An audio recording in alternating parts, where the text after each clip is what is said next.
So let's talk about that. Debt being born out of order.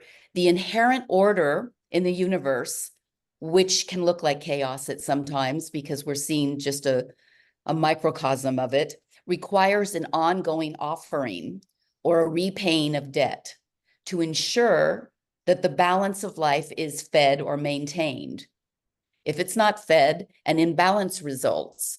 And let's see this all around us. We can see this. We see it in what's happening in our humanity through the lens of Gaza or the Ukraine or other parts of the world.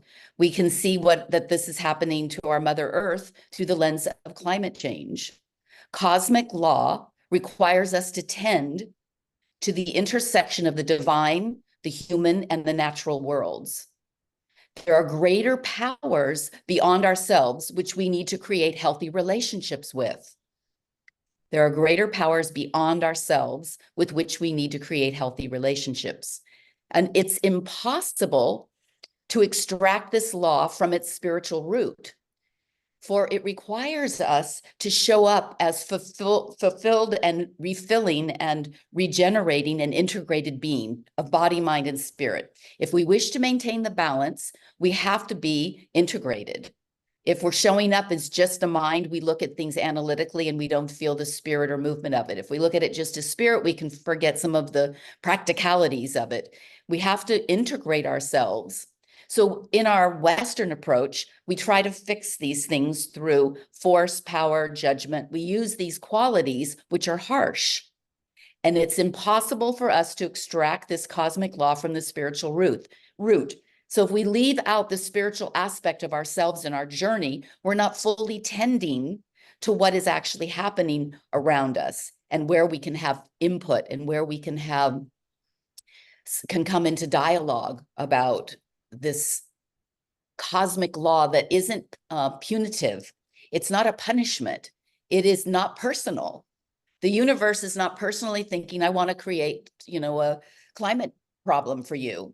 But our behavior and our interaction and our responsibilities will either direct climate change in one direction or another. The rhythm is I take, I give back. That's the responsible rhythm within this cosmic law that we live under.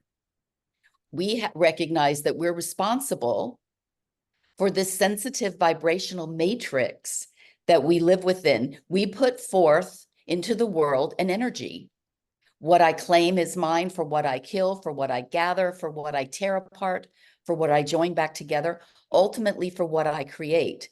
It's a way that I enter into the vibrational matrix of the complexity of this cosmic universe that we live within. We are not separate from, and yet we are separate from. We learn to live with these nuances that seem to be in conflict. And how do we hold these contradictions alive? How do we hold that? How do we not lean into one or the other? This discussion is right at the heart of the animist understanding. Animate traditions are utterly based on and steeped in this law. So the traditions look at how do we stay in relationship in all these ways, human to human, human to the natural world, human to the divine. How do we nurture these relationships? We have many sayings about this that we use, like you reap what you sow. You are accumulating karma kickback. What goes around comes around. We give these little short language pieces to it, but there's a deeper sense here that our participation in and recognition in and then offering back to is part of the wholeness of being in this trinity, in this triad of divinity, humankind, and the natural world. It means that there are protocols about everything. And some of these protocols are not happening in our time. They're happening in a longer time. So we can look to, well, it's not impacting me now. I don't have to fully deal with that, but it's impacting in the cosmic law. It's impacting the truth and the real existence and the real outpouring of something. So just because it doesn't impact your lifespan doesn't mean that it doesn't impact the Trinity lifespan. We have to look at the whole. So today I want to talk about this through the lens of clouds. Just one beautiful aspect. So without clouds, we have no rain. Without rain, we would not be here. So we owe a debt to the clouds for our aliveness. How much time do you think about clouds? When do you think about clouds? Clouds represent so much more than water. They tell a story. They tell a story of a repeating cycle of a luminous sky, a sky that sometimes exposes the sun and sometimes exposes the stars and sometimes withholds rain. And then it nurtures life through this opaque sky that becomes pregnant with moisture and ready to overflow. They tell this story of density of energy and accumulation just before overflow. And if we look at it in societally, this is mirroring overflow of pain, anger, and disregard. So it's happening in the sky in a way where the accumulation builds up an energy where it becomes so full that this fullness must be dispersed. And if it's dispersed in a negative, what we consider a negative way, we're following the trail of this. So we make a sacrifice, an offering to this rhythm that happens. So we adjust so that we can return to a luminous state of clarity and purification. So that as long as we hold that space, the density will continue to accumulate. Hate, fear, judgment, it accumulates in humanity. Naturally, it accumulates. Then it's like a pressure cooker. Then we have to let the steam out. Well, the clouds are a response to that. Our ecosystem is not simply just, we have the atmospheric ideas and why the moisture is coming up and the heat, and there's a whole scientific reason for why it rains and why the clouds come. But there's also something beyond that that's more subtle, that is about the buildup of the energy that is happening on the surface of this planet with our relationships, with our attitudes, with our willingness.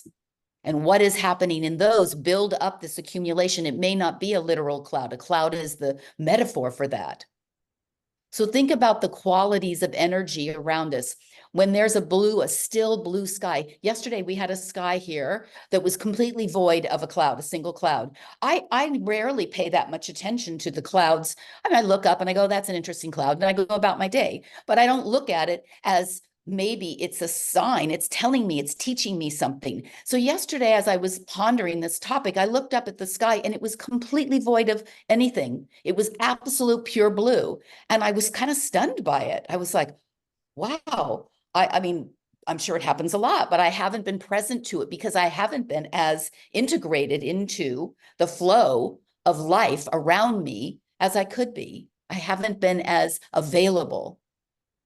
So when the qualities of this blue sky, I thought, what does that bring to me when I can see the openness from horizon to horizon? If I was in the right location, I'm experiencing a purity. I felt an energetic, an opening, a clarity. I felt a positivity, like there was something that was happening. And then when the energy accumulates in the clouds overhead, I have a different response to that. I don't dislike clouds, but I have a different response. But I recognize that it's a building of pressure inside and outside. So it's happening atmospherically, but I also feel it in my bones, as I imagine you do. Many people know the rain's coming. They feel it. It's coming. It's a building of this energy. So nature is mimicking or guiding and showing us what is happening in our own little ecosystem of humanity. And I know we talk a lot about appreciating nature and entering into nature and hiking in nature, but are we truly watching the rhythms of nature and how it's impacting us? Without a judgment of one state or another. There's not a judgment that a cloudless sky or a cloudy sky is better or worse. What I'm noticing is the rhythm that's happening because it's part of this cosmic law that we're talking about, or laws. And acknowledging this rhythm and these laws puts us back into relationship with them. So we make offerings, because without these patterns, these cycles of accumulation, there's no rain, there's no food, there's no life. So currently we're building a pressure in our humanity, in our environmental imbalance. There's a pressure that's happening, and the pressure shows up in the dialogue that's going on about it, the differences of opinion of what it really is and how it can be solved and how to work with it. Things are shifting, some things within our grasp and some without. But here we have something as beautiful as the sky to give us some teaching, for us to follow in some knowledge and wisdom that's beyond just what is an intellectual thought for us.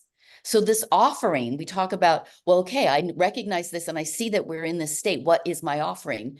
An offering or a ritual implies an action, a type of engagement with the world. So a sacred activity within our world that confirms our consciousness with this connectedness to the natural law. So we're validating for the cosmos that we get it. We're part of this movement and we're integrated in it. We're not separate from, we can't control, and that we need to really get on our knees and pray to it, be a part of it. The honoring that indigenous tribes and groups and peoples on how they honor and interact with the with the environment is just so beyond what we typically do in our own lives. We do action by going into it and taking a hike. They do actions by getting down and doing prayer, creating prayer bundles to it and saying, I'm praying to the rain gods, I'm praying to the sun, I'm praying to all of these deities and all of these expressions that are around me. It's a different way of interacting with the natural world. So by taking the time to read these signs and the patterns and the rhythms and the intersections of these three worlds, that's one of our rituals and one of our offerings, is that we're saying, I'm bending down to this, I'm humbling myself to this and acknowledging that this is something that I'm working with in my life. It's not just going out and saying, oh, how beautiful are the flowers, but I'm watching their rhythm and I'm really recognizing what's happening as we go through the seasonality. So we can take the clouds that are something that come and go in our everyday and use them to our benefit as an offering and to deepen our relationship with the cosmos and with these cosmic laws that we try to bend and we try to ignore and we put in the background. But this is what we exist under, and we can't escape that, at least not long term. Short term, maybe you can. So if we see this cosmic order as a beauty rather than a law, that an opportunity for us to engage and to make offerings, it brings ritual and ceremony and offering into our everyday life, and it changes how we intersect with things. So it weaves us together with the trinity of divinity, humankind, and the natural world, whereby we don't separate ourselves from it, make ourselves better than or different from, because that creates pain and discord and disrespect for the natural order and for others. And that's what's happening in our world. We simply can't stand for this status quo. We have to step into our relationship with this Trinity and recognize that we're part of this in a much more profound way than simply going, it's really beautiful out today. There's something deeper than that. So the affirmation I want to leave for this week is, I am a spark which ignites awareness and action to sustain balance in cosmic law. I am a spark. Every day I have the opportunity to be a spark and to come in with my recognition and my acknowledgement and my bowing down, my humility, offering my humility to this in a deeper, more profound way is my offering to and recognition of this intertwining and this cosmic law that we live under. So live life this week in a little slightly different way. Take it in a little different way. Let's see how that goes for us. Thank you, Sudhi. Yeah. How to ignite the spark. Okay, I take it from there.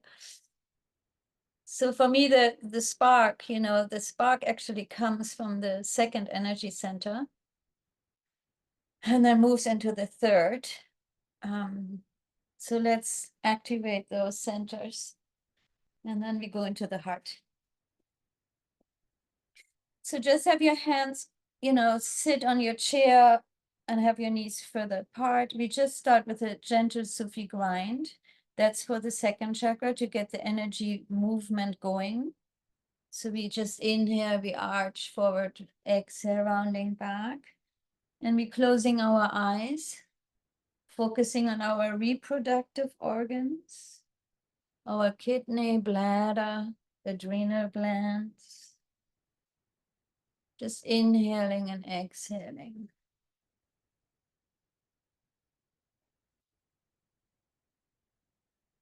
The spark also has to do with pleasure and desires, with change, with motion and movement.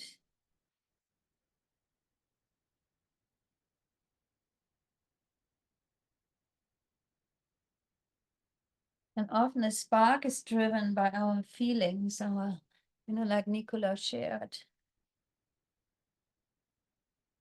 Having a spark for something. Creating more aliveness.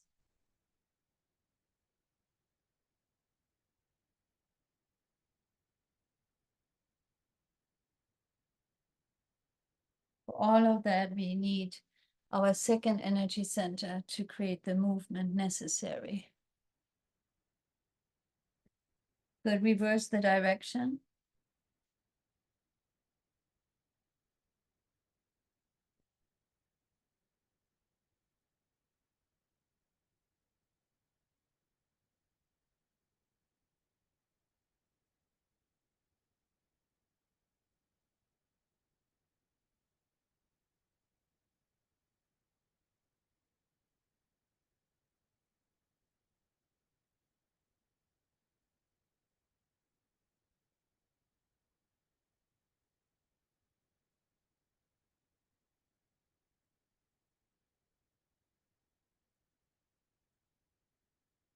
Just a little bit more.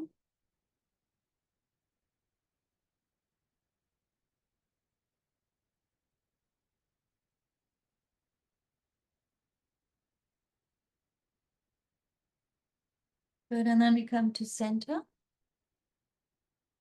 And just keep your eyes closed. Inhale through your nose, exhale, open mouth 3 times.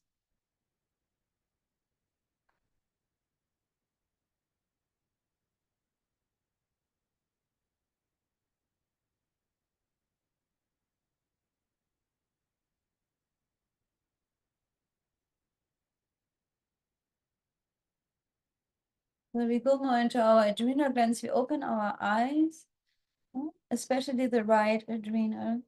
So have the heels of your hands touch.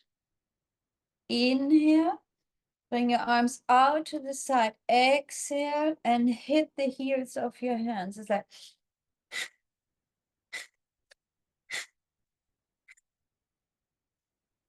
all breath through your nose, powerful, hitting the heels of your hands. Palms facing outward.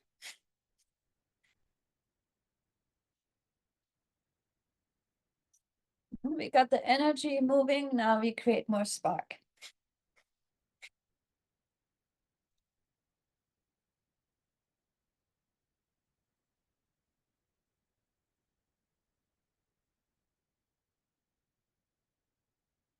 And as always, this is great for the lymphatic system.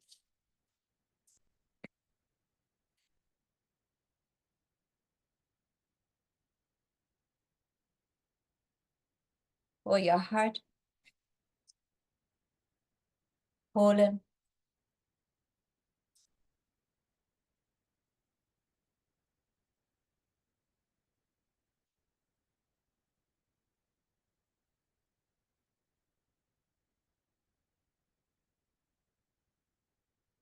one more minute. Stay steady, stay strong.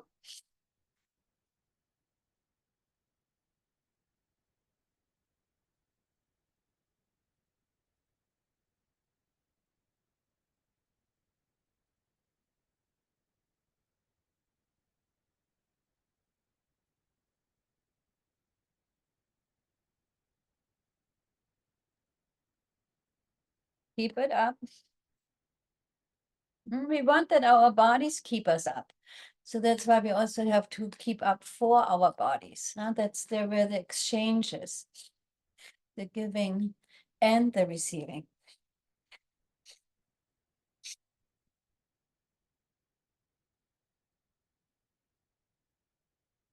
Last 15 seconds.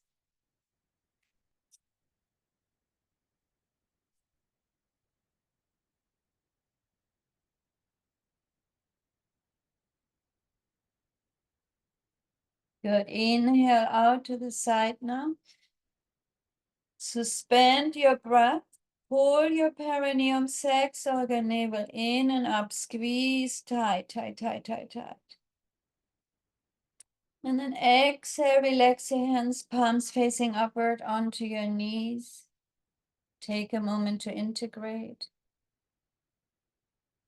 You might feel some movement right now within yourself. Inhale, nose. Exhale, open mouth. 2 more times.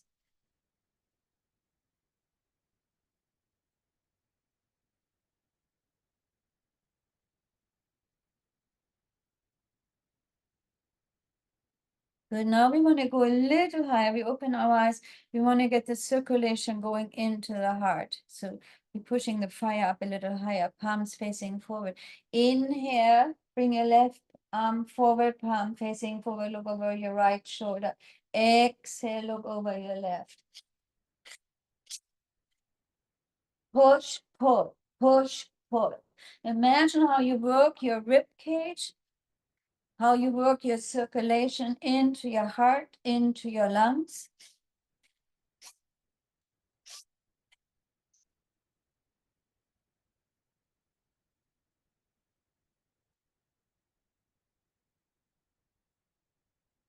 Take your head with you, look over the shoulder.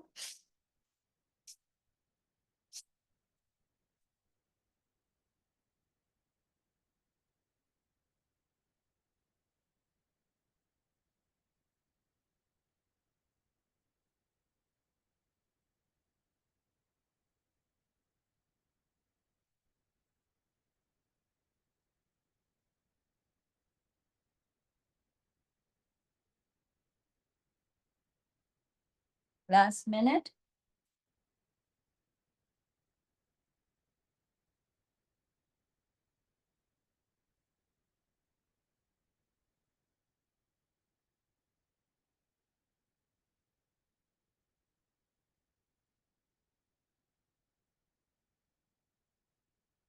Move now as powerfully as you can for 30 seconds. Honor your pace.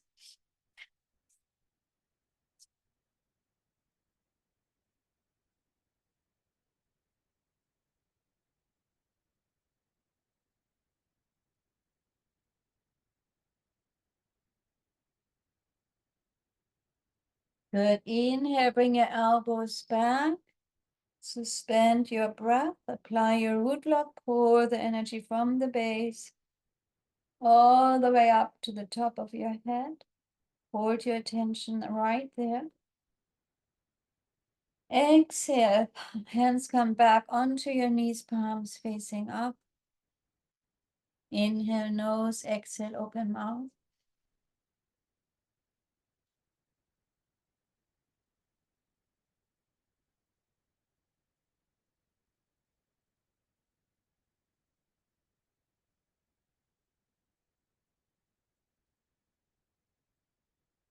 Tip of our thumbs go to the tip of our index fingers.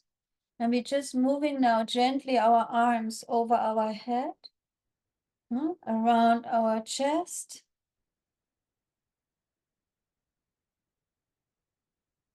Good, removing all the little fogs that sometimes come into our brain, into our mind, creating a lot of clarity. Now we have the fire, we ignited it. Now we want to have clarity, clear vision. Stimulating the astral body and the divine body, but just moving our arms around. And regulate your breath.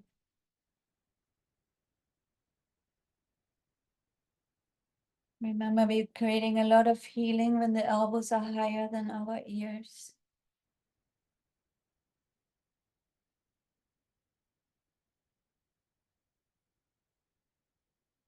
One more minute.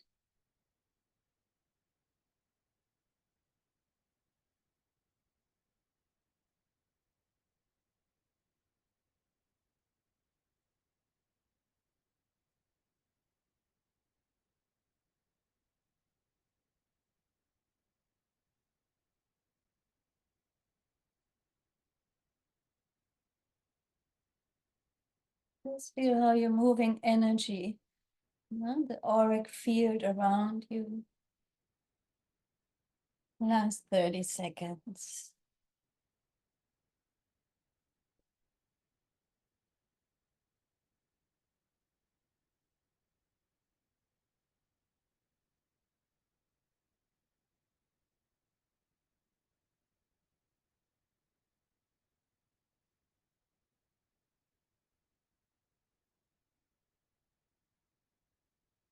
But then we slowly come into a mudra. We interlace our fingers above our head, tip of our thumbs touch. Place your hand onto your crown. Now lift your hands 4 to 6 inches above. Elbows out to the side and just stay here.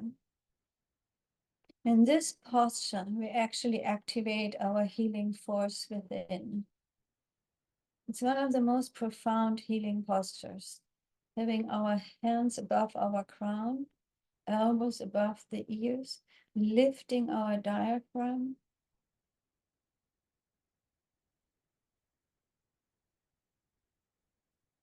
And we're concentrating on our third eye. Our eyes are 1/10 open. And as if you look through your third eye.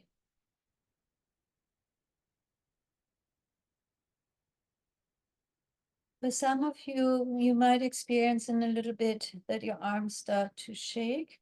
That's a sign that your nervous system needs more attention. Allow the arms to shake without bringing them down or doing anything. Just be and breathe through it. 2 more minutes.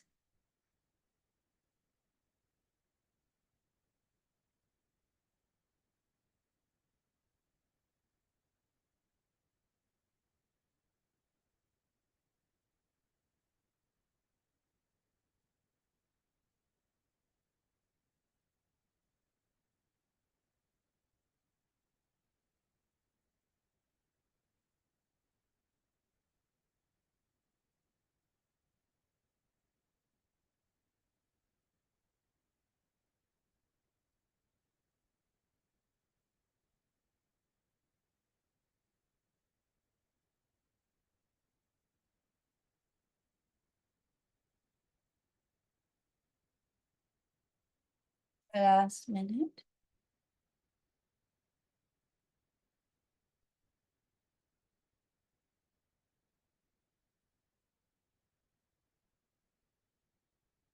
Be present to how your breathing slows down automatically in this posture.